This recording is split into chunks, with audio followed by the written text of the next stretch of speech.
زمانے کی دلچسپ اور جذباتی کہانی آپ کو آخر تک باندھ کر رکھے گی۔ جی ہاں سامعین، بہت پرانے زمانے کی بات ہے۔ راجستھان اور پنجاب کی سرحد کے قریب ایک چھوٹا سا گاؤں تھا، بھور نگر۔ وہ گاؤں عجیب خاموشی میں ڈوبا رہتا تھا۔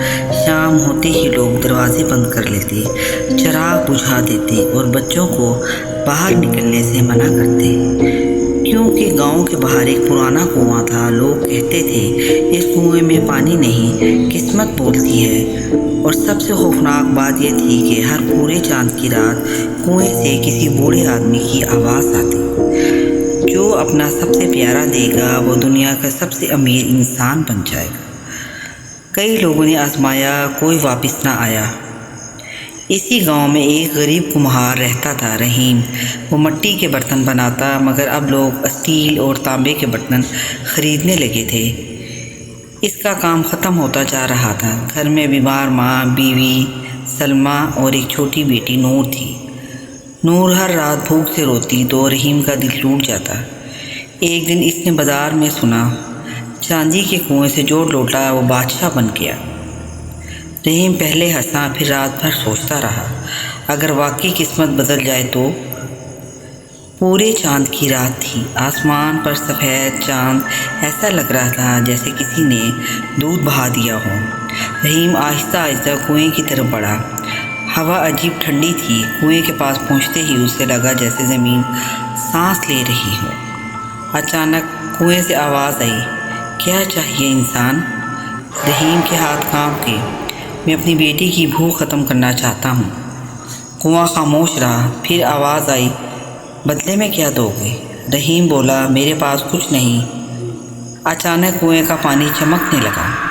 ہر انسان کے پاس ایک چیز ضرور ہوتی ہے جسے وہ سب سے زیادہ چاہتا ہے۔ رحیم فوراً پیچھے ہٹ گیا اور بھاگ آیا۔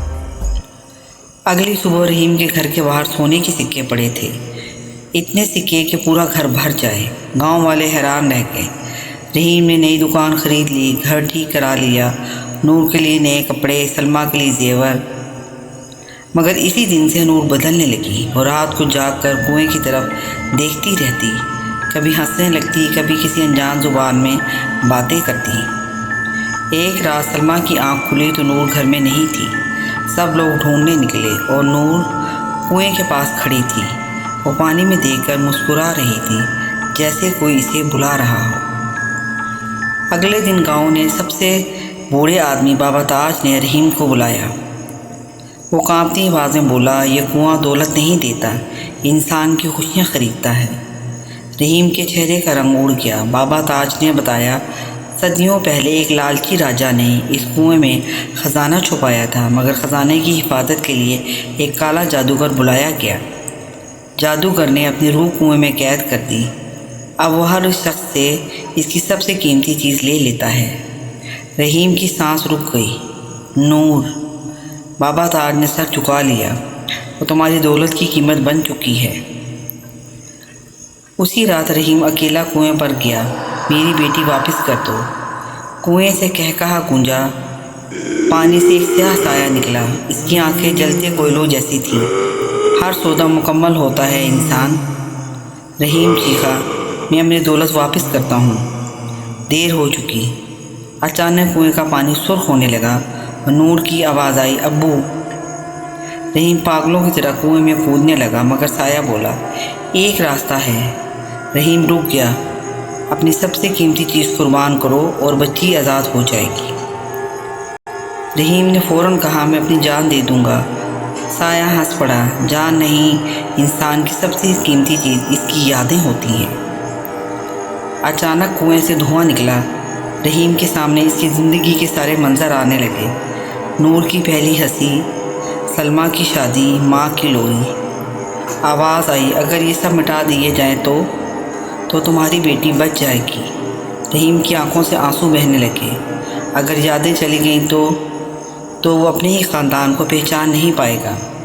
مگر نور، وہ تو اس کی جان تھی۔ رحیم نے آنکھیں بند کر لیں، لے لو۔ اگلی صبح گاؤں والوں نے دیکھا، رحیم کنویں کے پاس بے ہوش پڑا تھا اور نور اس کے سینے سے لگی رو رہی تھی۔ سب خوش ہو گئے، مگر رحیم کی آنکھ کھلی تو وہ سب کو اجنبی نظروں سے دیکھنے لگا۔ تم لوگ کون ہو؟ سلمیٰ ٹوٹ کر رہ گئی اور چیختی رہی۔ نور چیختی رہی، ابو میں نور ہوں۔ مگر رحیم کے چہرے پر کوئی پہچان نہ تھی، وہ اپنی ساری یادیں کھو چکا تھا۔ کئی سال بعد نور جوان ہو گئی۔ ایک دن اس نے دیکھا کہ پرانا کنواں پھر چمک رہا ہے اور اس کے اندر سے وہی آواز آئی جو اپنا سب سے پیارا دے گا۔ نور مسکرائی اور آہستہ سے بولی، میں اس کہانی کو یہیں ختم کروں گی۔ اس نے ایک مشعل اٹھائی اور پورے کنویں میں آگ لگا دی۔ چیخیں پورے گاؤں میں گونج اٹھیں، پانی کالا پڑ گیا اور پہلی بار بھور نگر میں رات سکون سے گزری۔ جی ہاں سامعین، اگر آپ کو ہماری یہ کہانی اچھی لگی ہے تو اسے لائک کیجیے، سبسکرائب کیجیے۔